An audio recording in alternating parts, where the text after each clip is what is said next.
www.semonmariage.org. Semon Mariage vous propose Bon Conseil, votre assistant permanent en relation conjugale. Vivez votre mariage, restez heureux. Suivez notre pensée sur le mariage. Sujet développé par le pasteur Jean-Baptiste Kaluba. Bien-aimés dans les Seigneurs, nous vous saluons là où vous trouvez, où que vous soyez, quel que soit ce que vous êtes, là où la parole de Dieu va vous trouver. Nous vous bénissons pour ces instants merveilleux que nous allons passer dans la présence du Seigneur. Nous allons nous incliner dans la prière pour recommander ces moments entre les mains du Seigneur, tant que tu nous accordes que Seigneur, notre Dieu, dans ta présence et de communiquer ta pensée à ton peuple partout où nous souvent dans le monde. Seigneur, nous te confions ces instants afin que ce soit ton esprit qui va nous utiliser, que nous puissions être un canal de bénédiction pour ton peuple. Dans le nom excellent, merveilleux de Jésus que nous avons prié avec action de grâce. Amen. Oui, bien-aimés, nous sommes heureux d'être ensemble, de passer ces merveilleux moments avec vous dans la présence du Seigneur. J'ai dit bien dans la présence puisque communier avec vous, Dieu me donne cette opportunité de pouvoir ministrer dans votre vie, dans vos cœurs. Et je sais que ce message va vous atteindre partout où vous êtes. Et lorsque vous nous donnez cette opportunité, cette occasion de parler à vos cœurs, ce sont des moments merveilleux et nous rendons grâce à Dieu pour cela. Et nous nous réjouissons de ce que ces messages, vous allez avoir l'intérêt pour ces messages que nous allons parler. Nous allons parler brièvement sur le mariage. C'est l'introduction de ce thème. Je sais qu'il y aura beaucoup d'émissions que nous allons faire avec vous, que vous aurez à suivre.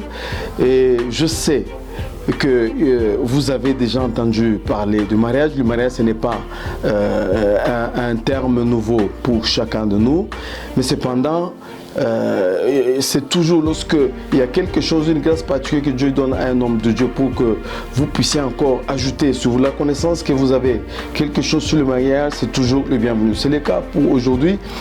Donc je voudrais dire à chacun et à nous tous que le mariage, ce que nous devons savoir, c'est que le mariage, c'est une institution divine. Le mariage, c'est une institution divine. C'est une institution qui vient de Dieu. C'est Dieu qui a institué le mariage. Dans Genèse 2, verset 18, après que Dieu ait tout créé, il a créé Adam, il était seul. Et quand il crée toutes choses, les planètes, lorsque Dieu créait le monde, à chaque fois, il disait que tout était bon. Et l'unique fois que Dieu a dit qu'il n'est pas bon, c'est lorsqu'il a vu seul. Sûrement, il a eu le temps d'observer l'homme qui errait seul dans le jardin. Alors qu'il avait la faculté de parler, il avait la faculté de penser, de concevoir des choses, mais il était seul. Et Dieu a vu qu'il n'était pas bon que l'homme soit seul. Et il dit, je lui ferai une aide semblable. Et l'homme ne savait pas à quoi pouvait ressembler la femme. C'est Dieu qui a décidé de créer une femme pour l'homme. Dieu a dit, je lui ferai une aide semblable, je lui ferai une aide semblable. Et c'est ainsi que, dans Genèse toujours 2, de verset 20 jusqu'au verset 24, vous verrez qu'effectivement Dieu fit endormir l'homme et de ses côtes, c'est une histoire que vous connaissez, il tira une côte et il façonna la femme. L'homme était un être qui était achevé. Dieu avait terminé la création. Mais pour la femme, Dieu n'a pas, alors que l'homme, Dieu l'avait tiré de la boue. Mais cependant, pour la femme, Dieu l'a tiré de la côte de l'homme. Et ici, je voudrais dire que Dieu savait, chaque geste que Dieu fait a un sens et une signification. Dieu n'a pas tiré, n'a pas pris l'os du pied, l'os du fémur ou de la tête. Non, il a pris l'os de la côte, justement là où il y a pratiquement le cœur. Et vous verrez que la femme, c'est un être formidable. Lorsque Dieu a façonné, il a terminé de façonner la femme. Et l'homme, quand Dieu l'a présenté à l'homme qui était plongé dans un profond sommeil, il était pratiquement dans l'anesthésie. Et anesthésié. Et quand il s'est réveillé, il a vu à côté de lui un être qui lui ressemblait. Voilà pourquoi il n'y a personne qui lui a dicté les mots qu'il devait dire. Il a dit, voici cette fois-ci l'os de mes os, la chair de ma chair. Qui lui a dit que Dieu avait tiré un os de ses côtes? Donc, vous savez, quelque part, là où Adam, il était là avant le péché. Il vivait avant le péché. C'était le temps de la dispensation de l'innocence. Il ne connaissait pas le péché. Et pendant cette période, il avait la connaissance parfaite des choses. Et il a senti qu'il y a quelque chose qui était sorti de lui. C'était une côte. Et il a appelé, voici cette fois-ci, l'os de mes os, la chair de ma chair. Et on l'appellera femme. Et c'est par là qu'est parti le mariage. Et Dieu les a bénis. Il n'a pas béni quand Adam était seul, mais il les a bénis, il les a dit, soyez féconds et remplissez la terre. Et c'est ainsi que aujourd'hui, nous continuons à parler du mariage. Je voudrais dire quelque chose. Vous savez, le mariage, c'est une vieille institution.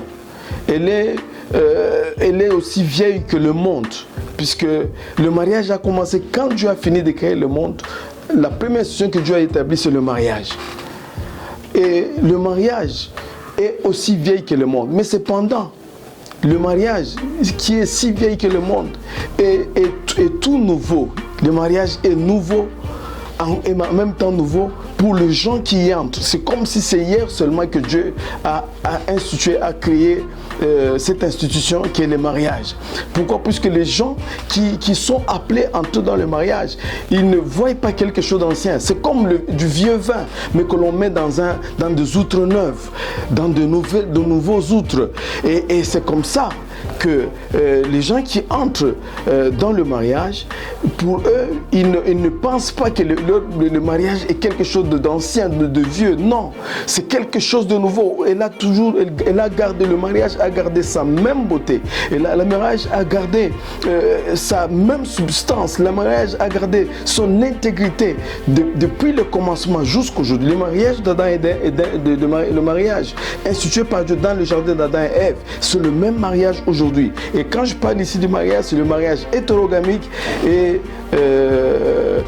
entre l'homme et la femme. Monogamique, c'est hétérosexuel et monogamique. Donc le mariage que Dieu a institué, j'insiste, il est hétérosexuel et monogamique. C'est ce mariage dont je parle ici. Donc ce mariage garde la même substance, la même pertinence, la même beauté. Pourquoi? Puisqu'il y a quelque chose de particulier qui ne vieillit pas, qu'on doit vivre dans le mariage, c'est l'amour. Et c'est ce qui fait du mariage quelque chose de formidable. Et je peux encore vous dire, bien aimé, c'est vous qui me suivez. Je suis content que Dieu vous bénisse là où vous êtes. Vous savez, le mariage, c'est le plus beau cadeau que Dieu ait donné au monde. Avant le péché, disais-je, avant le péché. Mais maintenant, après, je puis dire, le meilleur don que Dieu nous ait donné au monde, c'est Jésus-Christ qu'il a donné au monde. Le Saint-Esprit que Dieu a fait don au monde, ce sont de meilleurs cadeaux. Mais tous ces dons trouvent leur essence, sont venus renforcer le mariage. Et ici, je voudrais vous dire que le mariage, je vous ai dit tout à l'heure que c'est une institution divine, mais en même temps, je voudrais insister pour vous dire que le mariage est sacré. Le mariage est sacré au même titre que la vie. Pourquoi le mariage est sacré? Il y a des raisons à cela. Pourquoi? Puisque c'est la seule institution. La première raison, c'est que c'est la seule institution qui a échappé de la malédiction. C'est-à-dire, quand Dieu a puni Adam et Ève lorsqu'ils sont tombés, ils ont succombé au péché, Dieu a maudit la terre. Il a puni la femme qu'elle enfanterait avec douleur. Il a puni Adam, l'homme, qu'il mangerait la sueur de son front. Il a maudit la terre. Il a maudit les serpents. Mais Dieu, il n'a jamais dit un mot sur le mariage pour maudire le mariage. Et c'est comme ça que vous comprendrez que le mariage est tellement resté intègre que même le Messie, au contraire, il y a une promesse que Dieu a faite. Il a dit que de l'homme, de l'union entre l'homme et la femme sortira, il mettrait l'inimitié entre la progéniture du serpent et celle de la femme. Et c'est la progéniture du serpent mordra les talons de la progéniture de la femme, et la progéniture de la femme lui écrasera la tête. Donc déjà là, c'était une promesse, c'était la préfiguration de ce qui allait s'accomplir. Donc de l'union entre l'homme et la femme devait sortir, c'est le Messie. Dieu envisageait déjà la venue de Messie, prophétisait déjà la venue de Messie qui devait naître d'une femme. Dieu n'a pas dit de la progéniture de l'homme, il a dit de la progéniture de la femme. Pourquoi? Puisque la femme était la première à manger le fruit de l'arbre de la connaissance du bien et du mal. Et de la même façon que le péché entrait par la femme, et c'est de la femme que devait naître le Messie.